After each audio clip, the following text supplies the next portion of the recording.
દેવગઢ બારિયા તાલુકાના વાડોદર અને પંચેલા ગામેથી મહાકાય અજગરનું રેસ્ક્યુ કરાયું। આજે તારીખ 4/7/2024 ગુરુવારના રોજ સાંજે 6 કલાકે મળતી માહિતી અનુસાર દેવગઢ બારિયા તાલુકાના વાડોદર ગામે બારિયા પ્રતાપભાઈ વેચાતભાઈના ત્યાં અને પંચેલા ગામેથી એમ બે અલગ અલગ વિસ્તારમાંથી બે અજગરોનું રેસ્ક્યુ કરવામાં આવ્યું હતું। જે પૈકી વાડોદર ગામેથી કરાયેલા રેસ્ક્યુમાં 19 કિલો વજન ધરાવતા મહાકાય અજગરનું રેસ્ક્યુ કરાયું હતું ને તેની અંદાજિત 10 ફૂટ લંબાઈ હતી।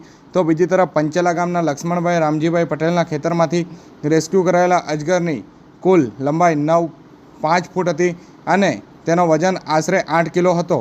જોકે કહી શકાય કે દેવગઢ બારિયા વન વિભાગના જયશ્રીબેન અને હિતેશભાઈ તથા પ્રકૃતિ મિત્ર મંડળના સભ્યો ચિરાગભાઈ અને જીગાભાઈ દ્વારા આ અજગરનું રેસ્ક્યુ કરવામાં આવ્યું હતું અને તેને સહી સલામત જગ્યા પર છોડી દેવામાં આવ્યું હતું।